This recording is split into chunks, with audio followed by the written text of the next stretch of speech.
Sir. अब पढ़ेंगे हम equation of continuity. Equation of continuity क्या है? आपने देखा होगा कि जो पाइप होते हैं हमारे, जैसे मान लो ये कोई स्ट्रीमलाइन फ्लो, तो जितने भी यहाँ पे स्टडी करने वाले हैं हम सब स्ट्रीमलाइन फ्लो के बारे में ही हम स्टडी करेंगे, ठीक है? Yes sir. तो हम क्या करते हैं कि एक इस तरह का हम एक पाइप ले लेते हैं जिसका शेप कुछ ऐसा है, ओके। यहाँ पे कुछ और क्रॉस सेक्शन एरिया है, यहाँ पे कुछ और क्रॉस सेक्शन एरिया है। लेट अस से कि इसको हमने P मान लिया, और लेट अस से इस बीच वाले क्रॉस सेक्शन को हमने R मान लिया, और लेट अस से इसको हमने Q मान लिया। क्लियर है? अब Yes, इसमें sir. से कोई लिक्विड जो है स्ट्रीमलाइन फ्लो हो रहा है, ठीक है? ये जो है Yes, हमारा स्ट्रीमलाइन फ्लो है। जस्ट मैंने सिर्फ 3 फ्लो से उसको दिखाया, ओके। तो ये हो गया आपका स्ट्रीमलाइन फ्लो। क्लियर है? Yes sir. ओके। अब मान लेते हैं कि P पे देखो जो लिक्विड इसके अंदर जा रहा है उस लिक्विड का हम डेंसिटी मान लेते हैं रो। डेंसिटी ऑफ लिक्विड जो इसके अंदर से फ्लो हो रहा है, उस लिक्विड का डेंसिटी हमने रो मान लिया। क्लियर है? और cross section area of P, Q and R। P का क्रॉस सेक्शन एरिया हमने मान लिया AP, Q का क्रॉस सेक्शन हमने मान लिया AQ, R का क्रॉस सेक्शन हमने मान लिया AR, ठीक है? और Yes, sir. velocities of the liquid are different at each and every point.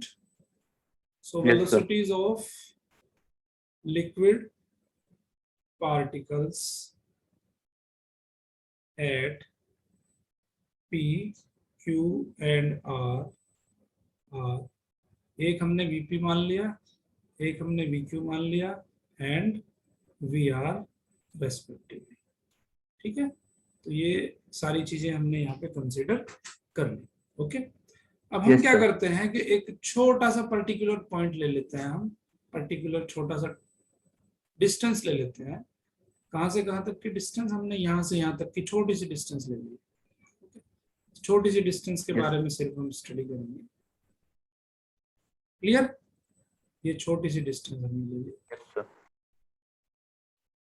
ये, ओके। सो इस छोटी सी डिस्टेंस पे हमने क्या किया,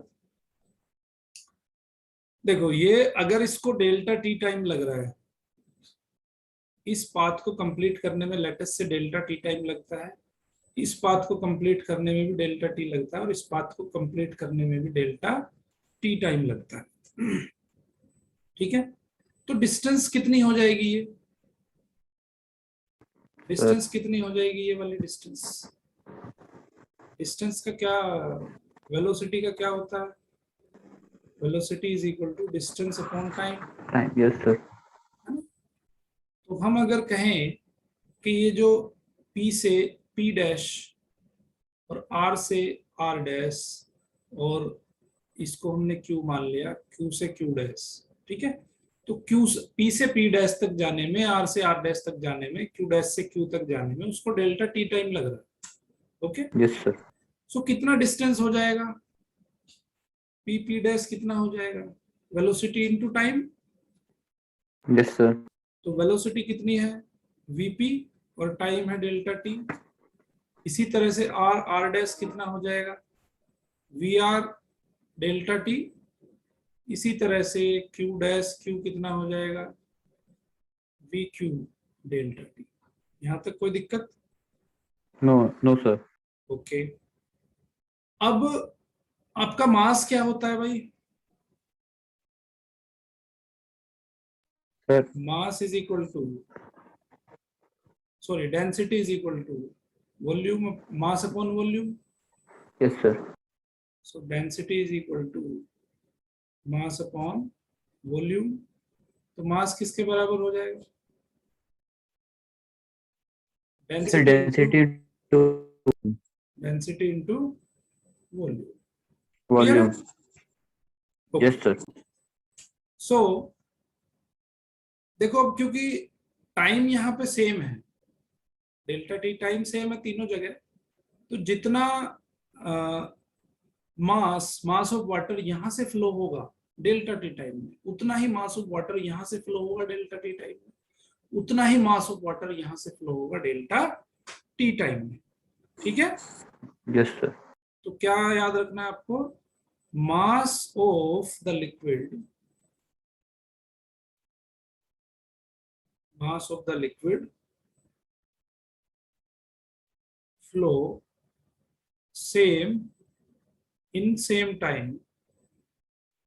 ओके, सो यहाँ पे जो mass at P equal to होगा mass at Q equal to होगा मास एट R। क्लियर है यहाँ तक? Yes sir. तो मास क्या हो जाएगा आपका, मास हो जाएगा आपका डेंसिटी इनटू वॉल्यूम, वॉल्यूम क्या हो जाएगा, एरिया इनटू डिस्टेंस। ठीक है, एरिया इनटू डिस्टेंस। क्लियर है? तो यहाँ पे एमपी Yes, को sir. क्या रख सकते हैं हम, एमपी हमारा हो जाएगा रो पी, रो तो इक्वल है क्योंकि फ्लूइड तो एक ही है सब में, तो ये हो जाएगा rho into AP into distance. Distance कितना है, VP delta T, VP delta T is equal to हो जाएगा रो ए क्यू और V Q delta T. M R किसके बराबर हो जाएगा, rho A R V R और डेल्टा टी। यहां से रो डेल्टा टी तीनों में से कट कर देंगे क्योंकि तीनों में Yes, सेम sir. है। ठीक है, तो आप क्या देख रहे हो यहाँ पे कि भाई एपी और VP is equal to A Q और V Q is equal to A R और वी आर। या हम कह सकते हैं कि इस स्ट्रीमलाइन फ्लो के लिए ए और वी की जो वैल्यू है वो कांस्टेंट रहने वाली है, क्योंकि आपने 3 पॉइंट पे चेक कर लिया, तो किसी चौथे पॉइंट पे भी चेक करोगे तो ए और वी की वैल्यू आपको कांस्टेंट मिलेगी। Yes, क्लियर है? sir. तो आपने इसका प्रैक्टिकली चीजें देखी होंगी कि अगर किसी का क्रॉस सेक्शन एरिया बढ़ जाता है तो वेलोसिटी कम हो जाती है। भाई मान के चलो Yes, कि sir. अगर एवी की वैल्यू 10 है, तो एवी की वैल्यू 10 है, तो अगर ए की वैल्यू 10 है तो वी की वैल्यू कितनी आ जाएगी, 1 आ जाएगी। Yes, sir. और अगर ए की वैल्यू हम 5 कर देंगे तो वी की वैल्यू कितनी आ जाएगी, 2 आ Two जाएगी। are this. तो आप क्या देख रहे हो यहाँ पे कि ए और वी एक दूसरे के इनवर्सली प्रोपोर्शनल। क्लियर है ना? Yes, sir. तो जब पाइप का मुंह जब आप चौड़ा कर देते हो, उसका क्रॉस सेक्शन एरिया जब बढ़ा देते हो तो वेलोसिटी कम हो जाती है, लेकिन पाइप का अगर क्रॉस सेक्शन एरिया छोटा कर देते हो Yes, तो sir. वेलोसिटी उसकी बढ़ बढ़ जाती जाती। है ना? जैसे जब बाइक वाइक आप धोते हैं तो उसमें क्या करते हैं, उसका पाइप को थोड़ा सा प्रेस करते हैं, तो उसका क्रॉस सेक्शन एरिया हो जाता है कम, क्रॉस सेक्शन एरिया कम हो जाता है तो उसका जो फ्लो हो जाता है, उसका जो वेलोसिटी हो जाता है वो बढ़ जाती। बढ़ जाता है। बहुत Yes, सिंपल इसका एग्जांपल है। ठीक है, so this is called as equation of continuity, इसको कहते हैं हम equation of continuity. Okay, Yes, sir. तो स्टेडी फ्लो, जैसे मैंने बताया तुम्हें कि स्टेडी फ्लो हमेशा लो स्पीड पे हम अटेन कर सकते हैं। अगर स्पीड ज्यादा बढ़ जाएगी तो स्टेडी फ्लो बहुत मुश्किल हो जाता है उसको मेंटेन रखना। ठीक है, सो यहाँ पे एक चीज ध्यान रखनी है आपको कि steady flow is achieved at low flow speed. जब लिक्विड की स्पीड फ्लो उसका अगर लो होगा तो वहां पे स्ट्रीमलाइन फ्लो अचीव करना इजी होता है। ठीक है, Yes, sir. Steady flow is achieved at low flow speed beyond A limiting. अब क्या होता है, बियॉन्ड ए लिमिटिंग वैल्यू, अगर आप उसकी लिमिट के पार ले जाओगे तो एक पर्टिकुलर वेलोसिटी होती है, पर्टिकुलर स्पीड होती है उस स्पीड से ज्यादा स्पीड हो जाएगी तो स्ट्रीमलाइन फ्लो आपका अचीव नहीं होगा, स्टेडी फ्लो अचीव नहीं होगा। ठीक है, सो बियॉन्ड ए sir. लिमिटिंग वैल्यू, बियॉन्ड, अब उस क्रिटिकल पॉइंट कहते हैं उस पॉइंट को। ठीक है, बियॉन्ड ए Yes, sir. Limiting value called critical speed, called critical speed, इसको कहते हैं हम क्रिटिकल स्पीड। अगर उस स्पीड पे उसका स्ट्रीमलाइन फ्लो, स्टेडी फ्लो नहीं होता है, वो this flow loses steadiness and becomes turbulent. तो क्रिटिकल पॉइंट से आगे अगर उसको ले जाओगे, क्रिटिकल स्पीड से आगे अगर उसको ले जाओगे, सो beyond A limiting value called critical speed, this flow loses steadiness and becomes turbulent। उसको क्या कहेंगे फिर? टर्बुलेंट कहेंगे। ठीक है, तो जब स्ट्रीमलाइन स्टेडी फ्लो अगर यहाँ पे लूज हो जाता है, अगर हम उसकी क्रिटिकल स्पीड से ज्यादा स्पीड बढ़ा देते हैं, तो अब जो फ्लो होगा उस फ्लो को क्या कहेंगे हम? टर्बुलेंट। ठीक है, Yes, sir.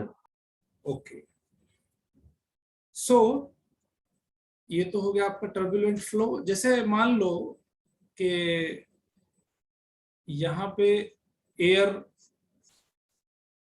या आप जो है लिक्विड चल रहा है, ठीक है, ये स्टेडी फ्लो है, पाइप में स्टेडी फ्लो हो रहा है। ओके, अब Yes, इस sir. पाइप के आगे फिर आप छोटा सा पत्थर रख दो यहाँ पे, है ना, तो क्या होगा? Yes. देखो ये वाला तो निकल जाएगा, ये वाला भी निकल जाएगा ऐसे ही, लेकिन जब पानी यहाँ पे लगेगा तो क्या होगा? कुछ वापस आ जाएगा, Yes, sir. कुछ ऐसे ऊपर की तरफ से जंप कर जाएगा, Yes, sir. तो इसको कहेंगे हम टर्बुलेंट फ्लो। ठीक है, Yes, sir. जब यहाँ पे कोई रुकावट इसके बीच में आ जाएगी तो इसका फ्लो जो है वो स्टेडी नहीं रहेगा, दैट बिकम्स टर्बुलेंट फ्लो। तो यहाँ तक ये स्टेडी रहेगा और इससे आगे वाला जो बनेगा वो बनेगा टर्बुलेंट। ओके, Yes, और sir. लैमिनर फ्लो क्या है? जब कोई भी फ्लो आपका इस तरह के फ्लो को हम क्या कहते हैं? लैमिनर फ्लो कहते हैं। ठीक है, जैसे नदी में पानी जब फ्लो होता है तो अगर कोई रुकावट के बिना अगर पानी फ्लो हो रहा है, कोई पत्थर नहीं है बीच में, तो देखा होगा कि जो ऊपर वाली परत होती है उसकी स्पीड ज्यादा होती है ना? Yes, sir. तो इसकी स्पीड मान लेते हैं इतनी है, इससे पीछे वाली जो होगी उसकी स्पीड कम हो जाएगी। तो मैं इसको इस तरह से शो कर रहा हूँ यहाँ पे, ये कम स्पीड हो जाएगी, इसकी इससे भी कम हो जाएगी, इसकी इससे भी कम हो जाएगी, जो सबसे नीचे वाली है उसकी स्पीड सबसे कम होती है। ठीक है, Yes, sir. So speed of the layers increases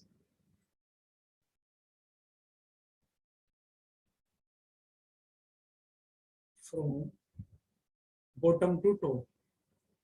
okay, तो बॉटम में स्पीड सबसे स्लो होती है, ऊपर की जो फ्लो होती है उसमें स्पीड सबसे ज्यादा होती है। लेक्चर पूरा देखा आपने, आई होप कि आपको बहुत अच्छे से मैं समझा पाया होगा। तो अगर इस चैनल में आगे भी आपको अपडेट चाहिए तो मेरे चैनल को लाइक करिए, शेयर करिए, सब्सक्राइब करिए और ज़्यादा ज़्यादा लोगों तक इस मुहिम को पहुंचाइए जिससे कि मैक्सिमम लोगों तक बेनिफिट पहुंच सके। Thank you very much. देखते रहिए मैथ किंग मेकर।